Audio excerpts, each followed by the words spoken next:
የፋሲካን በዓል ያደረጉበት የላይኛው ክፍል ላይ አፐር ሩም ከደቀ መዛሙርቱ ጋር ራት የበሉበት ሐሙስ ቀን ራት የበሉበት ቀን ነውና ከሐሙስ በኋላ ማለት ራት ከበሉ በኋላ የተናገረውን ሐሳብ ነው የምንነጋገረው ማለት ነው። ምዕራፍ 14 ላይ ያለው ልክ ራት ከበሉ በኋላ የነገራቸው ነገር ነው፣ ከክፍሉ ሳይወጡ ማለት ነው።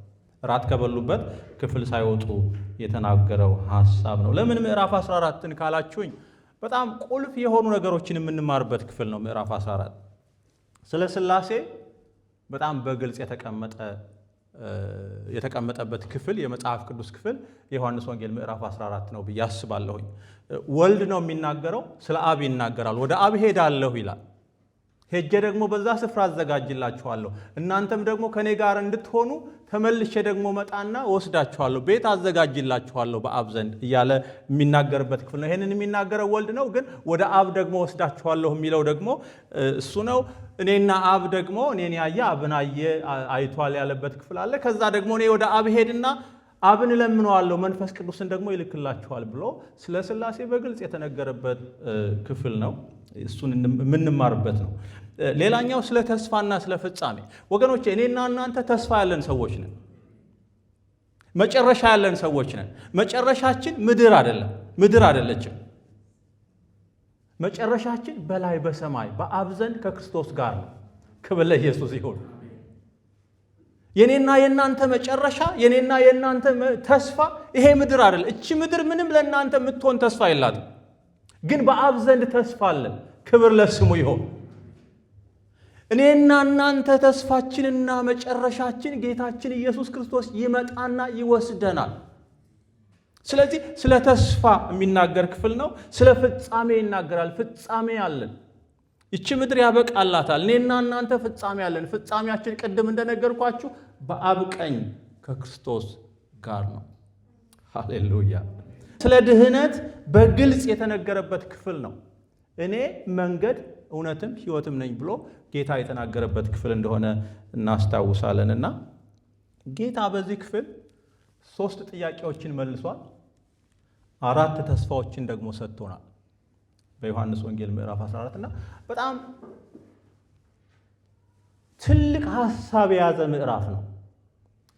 ስታዩት የዮሐንስ ወንጌል ራሱ በራሱ ትልቅ መጽሐፍ ነው፣ ትልቅ ሐሳብ የያዘ ነው። ግን ምዕራፍ 14 ደግሞ በጣም አንኳር የሆኑ ነገሮችን የያዘ ምዕራፍ ነው። ስለዚህ ይሄንን ምዕራፍ ነው የምንመለከተው። ግን ምዕራፉን ከማየታችን በፊት አንድ ነገር በዓይነ ሕሊናችሁ እንድትስሉ በአእምሯችሁ እንድትስሉ ፈልጋለሁ።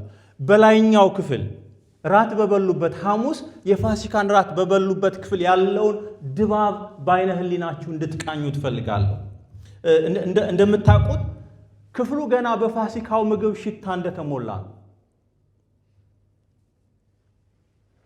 እንጀራው ተቆርሷል፣ ወይኑ ተቀድቷል፣ ተጠጥቷል። ደቀ መዛሙርቱ በጠረጴዛው ዙሪያ ቁጭ ብለዋል። ነገር ግን የክፍሉ መንፈስ የክፍሉ ስሜት መለወጥ የጀመረበት ጊዜ ነው። ለምን ብትሉኝ የዮሐንስ ወንጌል ላይ ባይጻፍልንም ሌሎች ወንጌላት እንደጻፉልን እንጀራውን አንስቶ እነሆ ይሄን እንጀራ ብሉት፣ ይሄ ስለናንተ የሚቆረሰው ሥጋዬ ነው፣ ወይን አንስቶ ደግሞ ይሄ ስለናንተ የሚፈሰው የአዲስ ኪዳን ደሜ ነው ብሎ ይሰጣቸዋል። ከዚህ በፊት ምዕራፍ 6 ላይ እዚሁ የዮሐንስ ወንጌል ምዕራፍ 6 ላይ ደሜን ያልጠጣ ሥጋዬን ያልበላ ብሎ ተናግሮ ትንሽ ግራ አጋብቷቸው ብዙ ሰዎች ጥለውት ሄደው ነበረ። አሁንም ደግሞ ተመሳሳይ የሆነ ነገር ይናገራል። በነገራችን ላይ ይሄንን ነገር ጌታ ሲናገራቸው ደቀ መዛሙርት ገብቷቸው ነበረ ወይ ብላችሁ ካሰባችሁ አይመስለኝም። እንዲህ ይሄ ሰውዬ አሁንም ግራ የሚያጋባ ነገር እየተናገረ ነው። ይሄንን እንኳን በሰላም ይሄንን ራት እንኳን እንዳንበላ ምን ነው ሌላ ደግሞ ይሄ ሥጋዬ ደም የሚል ነገር የሚናገረው እያሉ ይመስለኛል። እኔም እሱን ነው ምለው በእነሱ መካከል ብሆን ምንድን ነው ይሄ ግራ የማይገባ ነገር? አሁን እኛ አሁን እዚህ ላይ ሆነን ስለምናቀው ስለሚገባን ስቲል አሁንም ቢሆን አነጋጋሪ ሐሳብ ነው እንደምታውቁት። ግን እዚህ ላይ ሆነን ስለምናቀው ለኛ ቢገባንም ለነሱ ግን እንደገባቸው አናስብም። ግራ የሚያጋባ ነገር እየተናገራቸው ነው። ከዛ በኋላ ደግሞ እሱ አልበቃ ብሎ ፎጣ አንስቶ በሳህን ውሃ ይዞ ደግሞ እግራቸውን ያጥብ ጀመረ። ይሄም በአይሁድ ታሪክ በአይሁድ ባህል የማይሆን ነገር ነው። አስተማሪ ጌታ የሆነ ዝቅ ብሎ የደቀ መዛሙርቱን እግር አያጥብም። ይሄ ሰውዬ ዛሬ የምነካው እያሉ የነበረ ይመስለኛል። እና የክፍሉ ስሜት እንዴት እየተለወጠ እንደሆነ አስቡት። በዓይነ ሕሊናችሁ እንድትቃኙ ትፈልጋለሁ። እግራቸውን ካጠበ በኋላ ደግሞ በጣም ቦምብ የሆኑ ንግግሮችን ይናገር ጀመረ። ከመካከላችሁ አንዱ አሳልፎ ይሰጠኛል ይላቸዋል። ይቀጥልና ደግሞ ወደሚሄድበት ልትከተለኝ አትችልም ይለዋል ጴጥሮስን። እንዴ ለምንድን ነው ማልከተል? እስከ ሞት ድረስ እከተልሃለሁ እኮ ሲለው ጴጥሮስ አለው ዶሮ ሳይጮህ 3 ጊዜ ትክደኛለህ። አስቡት፣ የክፍሉን መንፈስ አስቡት። ደቀ መዛሙርቱ በቃ ግራ በመጋባት በፍርሃት በሐዘን ተውጠዋል። እነዚህ ሰዎች ጌታን ለ3 ዓመት ያህል ሁሉን ትተው ነው የተከተሉት።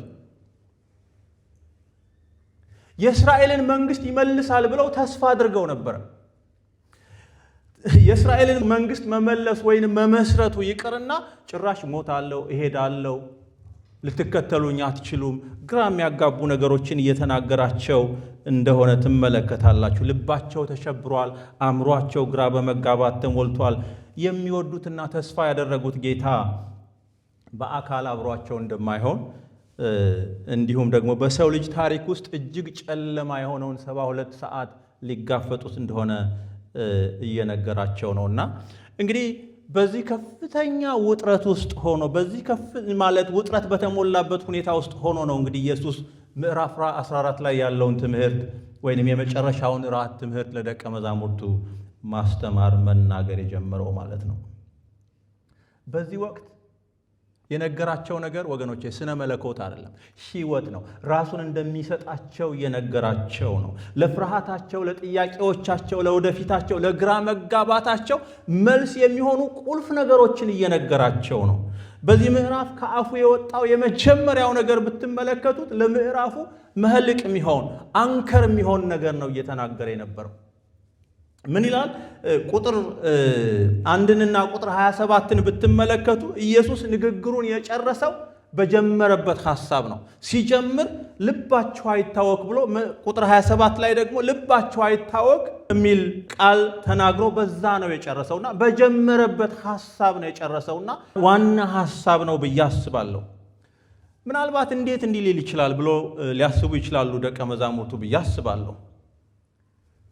በተለይ ነገ ሊሞት እንዳለ የሚያውቅ ሰው ስቅለቱ እንደሆነ በቃ ወደ አባቱ ሊሄድ እንዳለ ሊሞት እንዳለ የሚያውቅ ሰው ያውም ደግሞ ግራ ለተጋቡ፣ ለተጨነቁ፣ ተስፋ ለቆረጡ፣ ሁሉ ለጨለመባቸው እንዴት ነው ልባችሁ አይታወክ ብሎ መናገር የሚቻለው ብላችሁ ካሰባችሁ፣ ምክንያቱም ለነሱ ብቻ ሳይሆን ለዓለም ሁሉ የሚሆን የችግር መፍትሄን ሊሰጣቸው እንደሆነ መድኃኒትን ሊያመጣ እንደሆነ ስለሚያውቅ ነው ወገኖቼ። የሰው ልጅ ትልቁ ችግር የሰው ልጅ ዋናው ችግር ልብ ብላችሁ ስሙኝ፣ ዋናው ችግር በሽታ፣ ረሃብ፣ ጦርነት አይደለም፣ ወይንም ድህነት አይደለም። ኃጢአትና ኃጢአት ይዞ የሚመጣው ሞት ነው። ስለዚህ ለዚህ የሚሆን ለሞትና ለኃጢአትና ለሞት የሚሆን መድኃኒት ስለሚያመጣ ነው ይሄንን ነገር ሁሉ ሲነግራቸው የነበረውና ዛሬ ደቀ መዛሙርቱ የጠየቁትን 3 ጥያቄዎችን እና ሕይወታችንን የሚያንጹ መልሶችን ጌታ የሰጣቸውን መልሶች እንመለከታለን። ከዚያ ደግሞ ጌታ ከረዳን 4ቱን ተስፋዎች ደግሞ አብረን እናያለን። አሁንም በተግባር ላይ ያሉ ተስፋዎች ናቸው እነዚህ ተስፋዎች። አንደኛው ገና የምንጠብቀው ተስፋችን ነው። 3ቱ ግን የተፈጸሙ ተስፋዎች ናቸው ማለት ነው። ስለዚህ ርዕስ ከፈለጋችሁ ርዕሱን ልባችሁ አይታወክ ልትሉት ትችላላችሁ። የመጨረሻው ራት ትረካ ልትሉት ትችላላችሁ። 3ቱ ጥያቄዎችና 4ቱ ተስፋዎች ልትሉት ትችላላችሁ። ቆመን ጥቂት ቁጥሮችን ከምዕራፍ 14 ላይ አንብበን ከጸለይን በኋላ ሐሳቦቹን ሼር አረጋችኋለሁ። የዮሐንስ ወንጌል ምዕራፍ 14 ከቁጥር 1 እስከ 4 ያለውን ሐሳብ አብረን እናነበዋለን። እንደዚህ ይላል። ልባችሁ አይታወክ፣ በእግዚአብሔር እመኑ፣ በእኔም ደግሞ እመኑ። በአባቴ ቤት ብዙ መኖሪያ አለ። እንዲህስ ባይሆን ባልኳችሁ ነበር። ስፍራ አዘጋጅላችሁ ዘንድ እሄዳለሁና፣ ሄጄም ስፍራ ባዘጋጅላችሁ እኔ ባለሁበት እናንተ ደግሞ እንድትሆኑ ሁለተኛ እመጣለሁ፣ ወደ እኔም ወስዳችኋለሁ። ወደሚሄድበትም ታውቃላችሁ፣ መንገዱንም ታውቃላችሁ ይላል። እንጸልያለን። ቅዱስ አምላካችን በጌታ በኢየሱስ ስም እናመሰግንሃለን። ስምህ ለዘላለም የተባረከ ይሁን። ስለዚህ ከሰዓት በኋላ ደግሞ ተመስገን። ይህንን ቀን ስለሰጠህን ድምፅህን እንድንሰማ ቃልህን እንድንሰማ ጌታ ሆይ በዝማሬ እንድናመልክህ በጸሎት እንድናመልክህ እድል ስለሰጠህን እናመሰግንሃለን። ይህቺ ጌታ የዘላለም አምላክ ሆይ ካንተ ዘንድ የተሰጠችን እድል ፋንታችን ነን። እግዚአብሔር ሆይ አንተን እንድናመልክ እድሜ ስለጨመርክልን በምድር ጌታ ሆይ አንተን እንድናከብር አንተን እንድናመሰግን እድል ስለሰጠህን እናመሰግንሃለን። አባትና አምላክ ሆይ በኢየሱስ ክርስቶስ ስም የቃልህ ደጆች ደግሞ ይከፈቱ። የሰሚዎቹን ጆሮ እንድትባርክ የኔንም የተናጋሪውን አንደበት እንድትባርክ ጊዜውን ሁሉ አንተ እንድትቆጣጠር በጌታ በኢየሱስ ስም ጸልያለሁ። ክፉ የታሰረ ይሁን። ድንዛዜን አዚምን የሚረጭ መንፈስ በጌታ በኢየሱስ ስም የተወጋ ይሁን። አየሩ በኢየሱስ ክርስቶስ ስም በእሳትህ የታጠረ ይሁን። አባትና አምላክ ሆይ አእምሯችን በእሳት የታጠረ ይሁን። አባትና አምላክ ሆይ በጌታ በኢየሱስ ክርስቶስ ስም እኔ ጸልያለሁ። ጸጋህ እያንዳንዳችንን ያግዘን። ነቅተን ድምፅህን እንድንሰማ እርዳን። አባትና አምላክ ሆይ አንተ ተናገር። ጌታ ሆይ ተመስገን። በጌታ በኢየሱስ ስም አሜን። ጌታ ይባርካችሁ። ቁጭ በሉ። ልባችሁ አይታወክ፣ በእግዚአብሔር እመኑ፣ በእኔም እመኑ። ሦስቱን ጥያቄዎች አብረን እንመልከት። እኔ የመንገድ የራእይና የመገለጥ ጥያቄዎች፣ በተለይ ሁለቱ ጥያቄዎች ኦልሞስት ተመሳሳይ ሐሳብ የያዙ ጥያቄዎች ናቸው። ኢየሱስ ስፍራ አዘጋጅላችሁ ዘንድ እሄዳለሁ ሲል ደቀ መዛሙርት በመስማማት ራሳቸውን ነቅንቀው በቃ ፈገግ ብለው ዝም ያሉ አይመስለኝም። ውስጣቸው በጥያቄ እንደተሞላ ያስታውቃል። ምናልባትም 12ቱም ወይም 11ዱም እጃቸውን ያወጡ ይመስለኛል እንደዚህ ሲል። ምክንያቱም ጥያቄ የሚያስነሳ ንግግር ነው ከዛ በኋላ የሚናገረው ነገር ማለት ነው። እነሱ የጠየቋቸው ጥያቄዎች ደግሞ ወገኖቼ የእነሱ ብቻ ጥያቄዎች አይደሉም። የሰው ልጅ ሁሉ ጥያቄዎችን የመለሰው ብዬ አስባለሁ። የጠየቁትም ጥያቄዎች እንደዛ ናቸው። እነዛን ጥያቄዎች ባይጠይቁ ኖሮ ጌታ የሰጣቸው ለነዛ ጥያቄዎች ጌታ የሰጣቸው መልሶች ስቲል እስካሁን ድረስ በቃ ሳይገቡን የሚቆዩ ብዙ ሐሳቦች ነበሩ ብዬ አስባለሁኝ። እና ስለ ጥያቄዎቹም ስለ መልሶቻቸውም እግዚአብሔር ይመስገን በጣም የሚገርሙ ጥያቄዎች ናቸው የተነሱት። ጌታም ደግሞ የሚያስገርም መልሶችን ነው የሰጠውና እስኪ ጥያቄዎቹን አንድ ባንድ እንመልከት። የመጀመሪያውን ጥያቄ የጠየቀው ቶማስ ነው። የአቅጣጫ ጥያቄ ነው የጠየቀው። ከቁጥር 4 እስከ 6 ያለውን ሐሳብ ብትመለከቱ የእሱ ጥያቄና ጌታ የሰጠው ምላሽ ነው። ኢየሱስ ወደሚሄድበትም ታውቃላችሁ፣ መንገዱንም ታውቃላችሁ ባላቸው ጊዜ ቶማስ ጥያቄ ለመጠየቅ መጀመሪያ አስቀድሞ እጁን ያወጣ ይመስለኛል። ቶማስ እንደምታውቁት ካልነካ ካልዳሰሰ በቃ የማያምን ሰው ነው። ግልጽ ሰው ነው።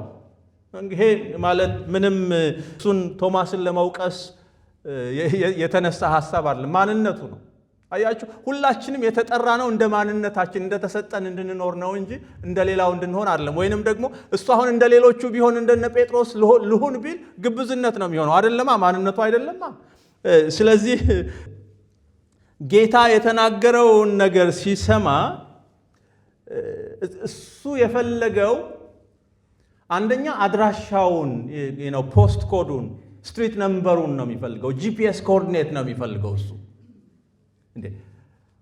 ጌታ ኢየሱስ አንተ የምታወራው መንፈሳዊ ነገር ነው፣ እኔ ደግሞ የማስበው ጂኦግራፊ ነው።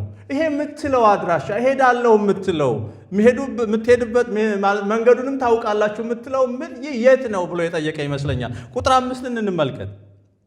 ጌታ ሆይ ወደምትሄድበት አናውቅም፣ እንዴትስ መንገዱን እናውቃለን ብሎ ይጠይቃል። አሁን እኔ ዝም ብዬ እሄዳለሁ መንገዱን ታውቃላችሁ ብላችሁ ምን አይነት ንግግር ነው የምትሉት? ግን ለንደን ሄዳለሁ ብላችሁ ሂትሮው ከሆነ ኤም14 ይዘህ ትሄዳለህ ልትሉኝ ትችላላችሁ። ወደ ሴንትራል ለንደን ከሆነ የምትሄደው ደግሞ ኤም1ን ይዘህ ብትሄድ ያደርስሃል። የተለያዩ መንገዶች አሉ። ግን አድራሻውንም ካላወቁ መንገዱን እንዴት ሊያውቁ ይችላል? ጌታ ሆይ እኛ የምትሄድበትንም አናውቅም መንገዱንም አናውቅም ነው ጥያቄው። ይሄንን ባይጠይቅ ኖሮ ወገኖቼ በጣም ዋና የሆነው ነገር ግልጽ ሳይሆን ይቆይ ነበር ብዬ አስባለሁ። ቶማስ ተግባራዊና ሐቀኛ ሰው ነው። ሌሎች መጠየቅ የሚፈሩትን ለመጠየቅ የሚደፍር፣ ለጥያቄው ጌታ የሰጠው መልስ ወገኖቼ ጌታ ራሱን የገለጠበት መልስ ነው። በተለይ ቁጥር 6 የነገሮች ሁሉ ቁልፍ ነው ብዬ አስባለሁኝ። እኔ መንገድና እውነት ሕይወትም ነኝ፣ በእኔ በቀር ወደ አብ የሚመጣ የለም። ዜር ዩ ጎ። አድራሻው አብ ነው። መንገዱ ደግሞ ማን ነው አለ? እኔ ነኝ። ከመንገዶች አንዱ ነኝ እያለ አይደለም። ከሕይወቶች አንዱ ነኝ እያለ አይደለም። ወይንም ደግሞ ከእውነቶች አንዱ ነኝ እያለ አይደለም። የእንግሊዘኛውን ብታዩት he's talking about I'm the way, the truth and the life ነው የሚለው። ብቸኛው መንገድ፣ ብቸኛው እውነትና ብቸኛው ሕይወት እኔ ነኝ እያለ ነው። ወደ አብ የሚያደርሰው ወደ እግዚአብሔር የሚያደርሰው መንገድ ወገኖቼ ኢየሱስና ኢየሱስ ብቻ ነው። ሌላ መንገድ የለም። M1 M40 M3 የሚባል M25 የሚባል የለም። መንገዱ አንድ ነው። እሱም ኢየሱስ ይባላል። ኢየሱስ የእውነት አስተማሪ ብቻ ሳይሆን እሱ ራሱ እውነት ነው። ክብር ለእግዚአብሔር ይሁን። ሕይወት የሚለው የግሪኩ ቃል ዞይ ማለት ነው የሚለው ሰብአዊ ህልውናን የሚያመለክት ብቻ አይደለም። ዝም ብሎ ፊዚካሊ በህይወት መኖርን የሚያመለክት ብቻ ሳይሆን የእግዚአብሔርን ህይወት የሚያመለክት ነው። የእግዚአብሔር ህይወት በእኛ ላይ መፍሰሱን የሚያመለክት ነው። ወገኖቼ የኔና የእናንተ ስጋዊ ህይወት በደም ዝውውራችን እግዚአብሔር በሰጠን ህይወት የሚሆን ነገር ነው። ባዮሎጂካል ላይፍ ነው። እሱ ግን ጌታ እየተናገረ ያለው አሁን የእግዚአብሔር የህይወት መንፈስ በእኛ ውስጥ የፈሰሰው ያ መንፈሳችንን ሕያው ያደረገውና በህይወት የሚያኖረንን መንፈስ ነው እየተናገረ ያለው እና ያ ህይወት ነው ወደዚህ ቤተ ክርስቲያን ያመጣችሁ። ዛሬ ወደዚህ ቤት እንድትመጡ የእግዚአብሔርን ቃል እንድትሰሙ ወደ እግዚአብሔር ደጅ እንድትመጡ ያደረጋችሁ በእናንተ ውስጥ ያለው እግዚአብሔር ያፈሰሰው ያ ህይወት ነው። ክብር ለስሙ ይሁን።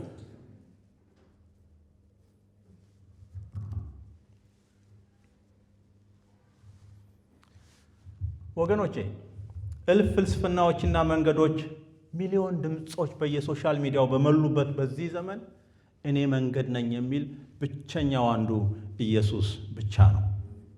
ትዕቢት አይደለም ይሄ ትዕቢት ሳይሆን ፍቅር ነው። መንገድ ነኝ ሲል መንገዱን ምንድነው ይሄ መንገድ በሚጠርጉ ትልልቅ ማሽኖች የተጠረገ መንገድ እያሳየን አይደለም። መንገድ ነኝ ሲል አቅጣጫ ሊያሳየን መንገድ ሊመራንም አይደለም። መንገድ ነኝ ሲል ሕይወቱን ሰጥቶ ነፍሱን በመስቀል ላይ ሰጥቶ ለኔና ለናንተ ሕይወትን የሰጠበትን መንገድ እየነገረን ነው። ይሄ የፍቅር ንግግር ነው እንጂ የትዕቢት ንግግር አይደለም። ወገኖቼ ወደ አብ የሚያደርሰው ሃይማኖት አይደለም። ይሄንን እምላችሁ ሃይማኖትን ለመቃወም አይምሰላችሁ። እኛም የምናምነው ሃይማኖት አለን። እየነገርኳችሁ ያለሁት ወገኖቼ የእምነታችን ጀማሪና ፈጻሚ ኢየሱስ ክርስቶስ ራሱ ወደ አብ የሚያደርሰው መንገድ እሱ ነው እያልኳችሁ ነው። ወደ አብ ለመድረስ የሚያስፈልገው ሕይወቱን በመስቀል ላይ የሰጠውን ሕይወቱን ለኔና ለናንተ ደህንነት የሰጠውን ኢየሱስ ክርስቶስን በማመን ብቻ ነው። ሕይወት በሌላ በማንም የለም። መንገድ ሌላ ማንም የለም። ኢየሱስና ኢየሱስ ብቻ ነው። ክብር ለእግዚአብሔር ይሁን።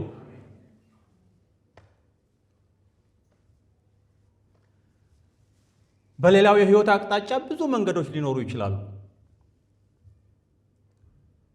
የጽድቅ መንገድ ወደ እግዚአብሔር የሚያደርሰው ግን መንገድ አንድና አንድ ብቻ ነው፣ ኢየሱስ ይባላል። ሰው በኢየሱስ በማመን ነው ወደ አብ ሊደርስ የሚችለው። ክብር ለጌታ ይሁን። ሁለተኛውን ጥያቄ እንመልከት። ፊልጶስ የጠየቀው ጥያቄ ነው። ይሄኛው የራእይ ጥያቄ ነው። ፊልጶስ የሂሳብ ባለሙያ ነው።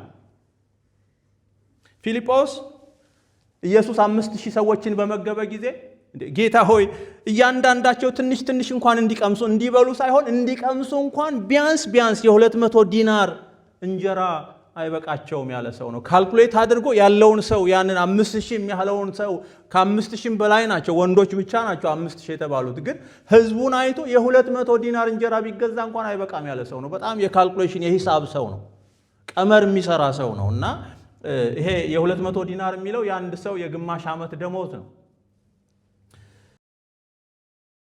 ፊልጶስ በቁጥር 8 ላይ ጌታ ሆይ አብን አሳየንና ይበቃናል አለ። በቃ ይሄ የምትለውን እውነት ነኝ መንገድ ነኝ ሕይወት ነኝ የምትለውን ቅድም የተናገርከውን ነገር ሁሉ ተወውና ብቻ አብን አሳየንና ከግራ መጋባት ገላግለን ያለ ይመስለኛል። የሲና ተራራውን አይነት መገለጥ የፈለገ ይመስለኛል። ወይንም ደግሞ እግዚአብሔር በነጎድጓድ በደመና በመብረቅ ሲገለጥ ወይንም ደግሞ እንደ ሙሴ በሚቃጠል ቁጥቋጦ ውስጥ ሲገለጥ ማየት የፈለገ ይመስለኛል። ብቻ ጌታ ሆይ መጋረጃውን ግልጥ አድርግና አብን አሳይተህን ከዛ በኋላ ገላግለን ብሎ የጠየቀ ይመስለኛል። በጣም የነበሩበት ሁኔታ የጭንቅ ጊዜ ነው። በጣም አስጨናቂ ወቅት ነውና በዛ ወቅት ሰው ምናልባት የሚናገረውንም ላያውቅ ይችላል። ስለዚህ ይሄንን ጥያቄ ሲጠይቅ ትመለከታላችሁ። ኢየሱስ ተመለከተውና እዚህ ጋር ተመለከተውና የሚለውን ሳነበው አይኑ ላይ ፍቅሩን ነው የማየው። በወቀሳ እንዴት እንዲህ አይነት ጥያቄ ትጠይቃለህ በሚል ሳይሆን በፍቅር አይን እያየው እንደዚህ አለው፣ ፊልጶስ ይሄን ያህል ዘመን ከእናንተ ጋር ስኖር አታውቀኝምን? እኔን ያየ አብን አይቷል። እንዴት ሳንተ አብን አሳየን ትላለህ አለው። ፊልጶስ ለ3 ዓመት ተኩል እያየህ የነበረው እግዚአብሔርን ነው። እውሮችን ስፈውስ አይተሃል። ያ እግዚአብሔር አብ እይታን እየሰጠ ነበረ። አልዓዛርን እንዳስነሳሁ አይተሃል። ያ እግዚአብሔር አብ በሞት ላይ ድል እየነሳ ሞትን ድል እያደረገ ነበረ። ማዕበሉን ጸጥ ሳደርግ ማዕበሉን ሳናግረው ዝም በል ጸጥ በል ስለው አይተሃል። ያ አብ ለፍጥረት እየተናገረ ነበረ እያለው ነው። እግዚአብሔር አብ በመከራ በስቃይ በሐዘን ውስጥ ስታልፍ የሚሰማውን ስሜት ማወቅ ከፈለግ ያኔ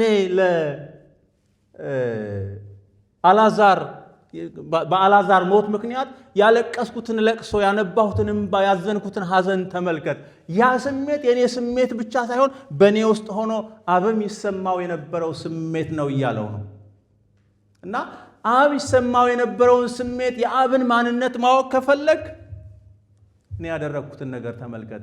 ጌታ ኢየሱስ ክርስቶስ ያቺን 18 ዓመት ጎባጣ የነበረችን መንፈስ ያጎበጣትን ሴት አያትና በቤተ መቅደስ ቁጭ ብላ አያት። በጣም ያቺ ሴት ሳስባት ትገርመኛለች። ከነ ችግሯ ከቤተ መቅደስ አጠፋም ነበር። she was always there። ጎባጣ ማለት አንዱ ፕሮብለም ምን እንደሆነ ታውቃላችሁ? ቀና ብሎ እንኳን መድረክ ላይ ያለውን ሰው ማየት የማይችል ሰው ነው።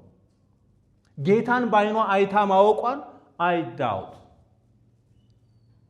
አንድ ቀን ግን አያት። ክብር ለእግዚአብሔር ይሁን። የምትታዩበት ዘመን አለ ወገኖቼ። የት ነው ጌታ በምትሉት ብቻ በደጁ ሁኑ እንጂ እግዚአብሔር ወደ እናንተ የሚመጣበት የቀጠረበት ቀን አለ። አያትና እንደዚህ አዘነላት፣ ተነሻለ። በብዙ ተቃዋሚዎች ፊት ነው የፈወሳት። ብዙ ሰዎች ይፈውስ ይሆን ብለው በቃ እየተጠባበቁት ባለበት ሰዓት አስነሳትና ኤፍታህ አላት። ክብር ለእግዚአብሔር ይሁን። ተፈታች። ቀና ብላ ማየት ቻለች። እሱንም ማየት ቻለች። ወደ አምላኳም ደግሞ ቀና ብላ ማመስገን ቻለች። ክብር ለእግዚአብሔር ይሁን። ይሄንን ያደረገው ማን ነው ብትሉኝ በኢየሱስ ውስጥ ሆኖ እግዚአብሔር አብ ነበረ። አንድ ለምጻም ወደ ጌታ መጣና ብትወድስ ልታነጻኝ ትችላለህ አለው። እንደምታውቁት ለምጻሞች በአይሁድ ባህል ወይንም ደግሞ በአይሁድ ስርዓት ከመንደር ውጪ ነው የሚቀመጡት። ወደ መንደር ሊገቡ አይችሉም። አይደለም እንደ ኢየሱስ ያለ በየቀኑ መቅደስ የሚገባ ሰው ራባይ የሚባል ቀርቶ ተራ ሰው እንኳን ከነካቸው ይረክሳል። ስለዚህ ከርኩሰቱ ለመንጻት የሆኑ ነገሮችን ማድረግ አለበት። ያም ሰው የነካውም ሰው የረከሰውም ሰው ከደጅ መውጣት አለበት። ልክ እንደ ለምጻሙ ማለት ነው። ጌታ ኢየሱስ ክርስቶስ ወደ እኔ እንዳትቀርብ ወደ እኔ እንዳትጠጋ እዛው እንዳለ ፈውስሃለሁ አይደለም ያለው። ዳሰሰውና እወዳለሁ ንጻ አለው። ወገኖቼ እንዲህ አይነት ወዳጅ ነው ያለን። እንዲህ አይነት አምላክ ነው ያለን። እንዲህ አይነት ጌታ ነው ያለን የማይጸየፈን። ስንቶቻችንን ከወደቅንበት ሰው እንኳን ሊያየን ከተጠየፈበት ቦታ አንስቶ ሰው ያደረገን እሱ ነው ወገኖቼ። ክብር ለስሙ ይሁን። ያንን እያደረገ ያለው ማን ነው ብትሉኝ በኢየሱስ በኩል ሆኖ በኢየሱስ ውስጥ ሆኖ እግዚአብሔር አብ ነበረ። ክብር ለስሙ ይሁን። አንዲት ልጅ የሞተባት ሴት ልጇን ሰዎች በቃሬዛ ይዘው እሷ እያለቀሰች ከኋላ እየተከተለች ልጄን እያለች መንገድ ላይ ከማን ጋር ተገናኙ? ከኢየሱስ ጋር። አያትና አዘነላት፣ ራራላት። የሚራራ ጌታ ነው የምናመልከው ወገኖቼ። በችግራችሁ ማይራራ ከመሰላችሁ ተሳስታችኋል። እግዚአብሔር በምታልፉበት ነገር ይራራል። ክብር ለስሙ ይሁን። ብቻ ግን ቁጭ ብሎ መጠበቅ ይጠይቃል ጌታ። ዝም ብሎ መጠበቅ። አያትና አንተ ጎበዝ ተነሳ አለው። ተነሳ፣ ለእናቱ ሰጣት። ክብር ለስሙ ይሁን። እንደዚህ አይነት ጌታ ነው የምናመልከው። እግዚአብሔርን ማወቅ ትፈልጋለህ? ፊልጶስ እግዚአብሔር አብን ማየት ትፈልጋለህ? እንግዲያው ስታየው ነው የኖርከው። በእኔ ውስጥ ሆኖ ሲያደርግ የነበረው እግዚአብሔር አብ ነው እያለው ነው። ክብር ለስሙ ይሁን። ከዚያ ኢየሱስ ቁጥር 10 እና ቁጥር 11 ላይ ተጨማሪ ሐሳብ ተናገረ። እኔ በአብ እንዳለሁ አብን በእኔ እንዳለ እመኑኛል። ቁጥር 20 ላይ ደግሞ ይህን አንድነት ያሰፋዋል። እንደዚህ ይላል፣ እኔ በአባቴ እንዳለሁ እናንተም በእኔ እንዳላችሁ እኔም በእናንተ እንዳለሁ በዚያ ቀን ታውቃላችሁ ይላል። እየሰማችሁ ነው? አብ በእኔ እንዳለ እኔም በአብ እንዳለሁ አለና እኔ በእናንተ እንዳለሁ እናንተም በእኔ እንዳላችሁ ብሎ ይሲ በጣም የእኛና የእግዚአብሔር አብ የእግዚአብሔር ወልድ ግንኙነት እንዴት የተያያዘ እንደሆነ ያሳየናል። ወገኖቼ እናንተ ብቻችሁን አይደላችሁም። ወንድሜ ብቻህን አይደለም፣ እህቴ ብቻሽን አይደለሽም። እግዚአብሔር ካንቺ ጋር ነው። እግዚአብሔር ካንተ ጋር ነው። እኔ በአብ አብ በእኔ እንዳለ እኔም በእናንተ አለሁ አለ። ክብር ለእግዚአብሔር ይሁን።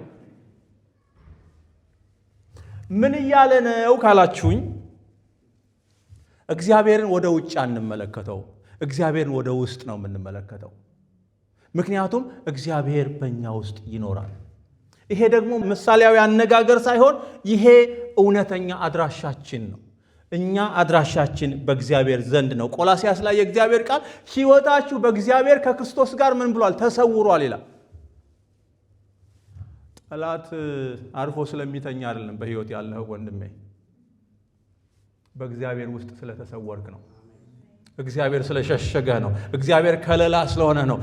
በእግዚአብሔር ክብር ውስጥ ስለሆንሽ ነው በሕይወት ያለሽው እንጂ ጠላት ባላጋራችሁ ዲያብሎስ የሚውጣውን ፈልጎ እንደሚያገሳ አንበሳ ዙሪያችሁን ይዞራል ስለሚል ዙሪያችንን ይዞራል። ግን ዙሪያችንን ከሚዞረው ከጠላታችን በላይ በቅርብ ደግሞ ዙሪያችንን የከበበን ጌታ አለ። በሱ ውስጥ ተሰውረን እንኖራለን። ክብር ለእግዚአብሔር ይሁን። እምትፈሩ አላችሁ፣ አትፍሩ። ዋናው በእግዚአብሔር ውስጥ መሆናችሁን ቼክ ማድረግ ነው። ፊልጶስ የእግዚአብሔር አብን ራእይ ማየት የፈለገ ይመስላል። ኢየሱስ ግን እንዲህ ይለዋል፣ አብን ማየት ትፈልጋለህ? ለ3 ዓመት ኦልሬዲ እያየኸው ነበረ። አሁን ደግሞ በአንተ ዘንድ መኖሪያችንን እናደርጋለን እያለው ነው። እግዚአብሔርን ማየት ትፈልጋላችሁ ወገኖቼ? ልጁን ኢየሱስን ተመልከቱ፣ እሱን ወቁ። ምክንያቱም የእግዚአብሔር ቃል የዕብራውያን ጸሐፊ ሲነግረን ምዕራፍ 1 ቁጥር 3 ላይ እርሱ የክብሩ መንጸባረቅና የባህሪው ምሳሌ ነው ይለናል። ሶስተኛውን ጥያቄ እንመልከት። ይህን የጠየቀው ያስቆሮጡ ያይደለው ይሁዳ ነው። የመገለጥ ጥያቄ ነው የጠየቀው። ቁጥር 22 እና 23 ላይ ትመለከታላችሁ። ይሁዳ በቁጥር 22 ላይ እንደዚህ ይላል፣ ጌታ ሆይ ለዓለም ሳይሆን ራስህን ለእኛ ልትገልጥ ያለህ እንዴት ነው ሲል ይጠይቃል። ይሄ እንዴት ነው የሚለው ትክክለኛ ኦሪጂናል ትርጉሙ ለምንድን ነው ነው። ጥሩ ጥያቄ ይመስላል አይደለ? ምን ማለቱ መሰላችሁ? ለምንድን ነው በየጓዳው በየግለሰቡ ልብ ውስጥ መገለጥ የምትፈልገው? ለምን ራስህን በአደባባይ በዓለም ሁሉ ፊት ለምን አትገልጥም? ምናልባት የትንቢቶችን እያሰበ ይሁን የብሉይ ኪዳን ትንቢቶችን፣ ትንቢተ ዘካርያስ ምዕራፍ 14 ላይ እግዚአብሔርም በምድር ሁሉ ላይ ይነግሳል የሚል ሐሳብ አለ። እንደሱ ራስህን ለምን በአደባባይ አትገልጥምና ለአንዴና ለመጨረሻ ጊዜ ይሄን ድብብቆች ለምን አትፈታውም? ጌታ ነኝ ትላለህ፣ ንጉሥ ነኝ፣ አምላክ ነኝ ትላለህ። አንዴ ፍታው ተገለጥና እኒህ ለምንድን ነው በየጓዳው መገለጥ የፈለግከው አይነት ጥያቄ ነው የጠየቀው። ጌታ ግን ሲመልስለት ምን አለ? በደመና የምገለጥበት ዘመን ገና ነው። ምክንያቱም የመጣሁት ብዙዎች እንዲድኑ ነው እንጂ አሁኑ በደመና ተገልጬ እናንተን ብቻ አድኜ ለመተው አይደለም። ብዙ ሚድኑ ሰዎች ስላሉኝ 2000 ዓመት የዳኑ ሰዎችን አስቡ። ያኔ በደመና ቢገለጥ እኛ ሁሉ ከንቱ ነበርን ማለት ነው። እንደዚህ አለው፣ የሚወደኝ ቢኖር ቃሌን ይጠብቃል፣ አባቴም ይወደዋል፣ ወደ እርሱም እንመጣለን፣ በእርሱም ዘንድ መኖሪያ እናደርጋለን። እንዲህ እያለው ነው እግዚአብሔር አሁን ራሱን የሚገልጥበት መንገድ በግል ከእርሱ ጋር ባለን ግንኙነት ነው። እዚህ ላይ መኖሪያ የሚለው ቃል ቁጥር 2 ላይ ካለው ቅድም ካነበብነው መኖሪያ ከሚለው ኢየሱስ ለኛ ሊያዘጋጅልን ካለው ስፍራ ጋር ተመሳሳይ ሐሳብ ነው።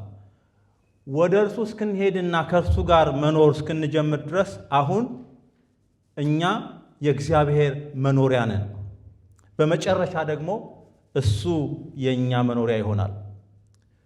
የእግዚአብሔርን ሀለወት የእግዚአብሔርን ክብር ለመለማመድ ሰማይ መሄድ አያስፈልጋችሁም። እዚሁ በምድር መለማመድ ትችላላችሁ። ምክንያቱም እግዚአብሔር በእኛ ውስጥ ይኖራል። አስቡት፣ እግዚአብሔር እሁድ እሁድ በአምልኮ ጊዜ እየመጣ የሚጎበኛችሁ ወይንም ደግሞ የሆነ ሰው ነብይ ይበሉት whatever በስልክ የምታናግሩት ማለት ነው ያኔ ብቻ እየመጣ የሚገለጥ አምላክ አይደለም የምናመልከው። በእያንዳንዱ ጥቃቅን የህይወታችን ክፍል ውስጥ አለ። በቤታችን አለ፣ በትዳራችን አለ፣ በስራ ቦታችን አለ፣ በእያንዳንዱ እርምጃችን አለ። በምናደርገው ነገር ሁሉ እግዚአብሔር በእያንዳንዱ ስፍራ ይገኛል።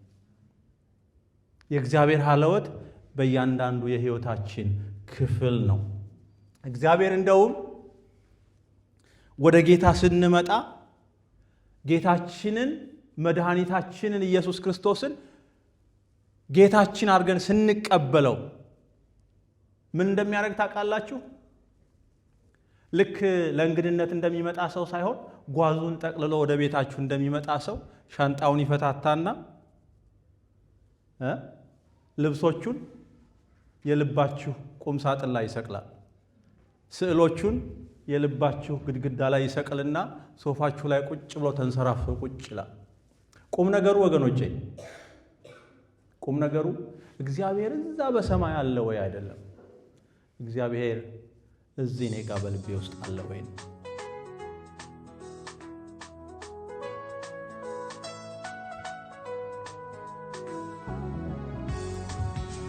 ክብር ለስሙ ይሁን።